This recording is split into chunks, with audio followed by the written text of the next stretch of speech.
Kingsman, at your service.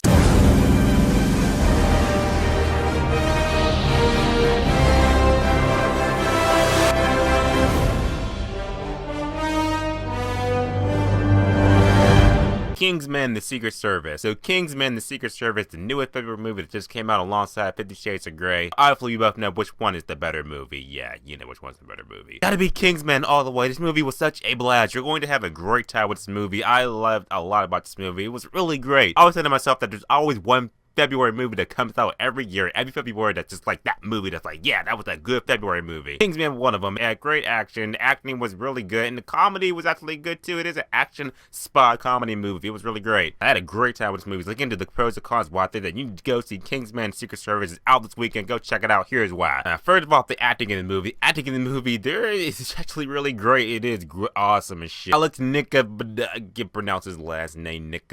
We'll call him Alex. It's really functional. He was actually pretty good, you know. Everybody's movie's pretty much more or less British and everything. He played a good, nice, sarcastic badass a little bit. I thought like he was really good in this movie, so props to Alec. He was great. And the main character was great in this movie. Mark Strong's in the movie. He's awesome too. I thought he was great. Two of the stars of this movie, I'm giving the biggest props to. One, Samuel L. Jackson. You got Nick Fury in the movie, and he's a bad guy in this movie. He plays the bad guy role really great. Kind of a cartoon version of a bad guy, but he plays it really well. This is Samuel L. Jackson. I watched the movie, I was just like, this reminds me of Samuel L. Jackson, like in Pulp Fiction a little bit. But I'm pretty sure I can't capture that magic, but he was good in this movie. He delivers some of the best comedic dialogue in this movie. That was just awesome as shit. So Samuel L. Jackson, he was awesome in the movie. Colin Firth, oh my god, he also great in the movie too. Oh man, and he played that cool British badass too. You know, he's like not quite James Bond. He's much more suave than James Bond. And when this dude throws down, man, oh my god, he starts locking the door and everything, just like, come now, we're gonna stand around.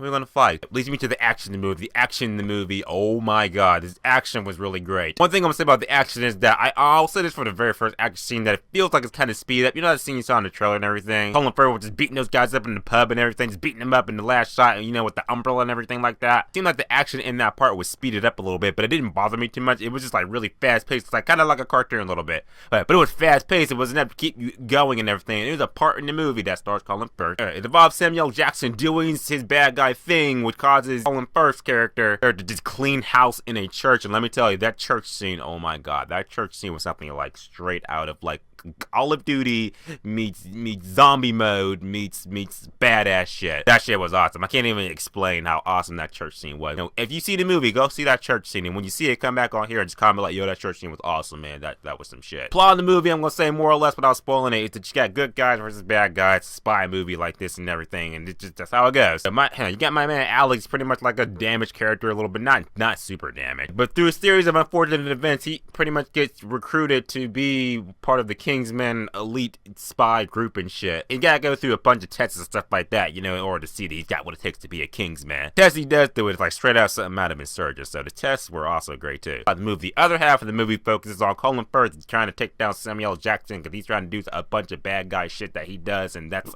pretty much how it goes. Two plot points going on in the movie, and in the movie they both like coincide and exist with each other, and that's pretty much the plot.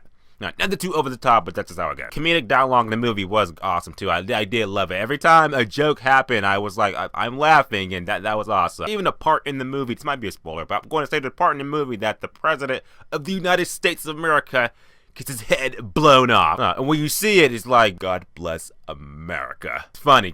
Come on, take a joke. Take a joke. In the end, guys, I'm going to say that Kingsman Secret Service, it was a breath of fresh air. Like I said, I saw 50 Shades of Grey, and I was just like, that was 50 Shades of just blop. Perfect guy in movie to go see with your friends and everything. Acting was great, the action was great, the comedic dialogue was great, the humor was great. So with that being said, guys, I gotta say that Kingsman The Secret Service is definitely an 8 out of 10, which is worth seeing at full admission. You're gonna have a good time with this movie, guys. If you have to go see 50 Shades of Grey, please walk out of that movie and then go see this movie, and your night will be saved. What do you think about Kingsman Secret Service? Did you like it? What do you think about it? Put in the comments section, let me know. Let's talk about it this weekend. Remember, guys, subscribe. Until next time.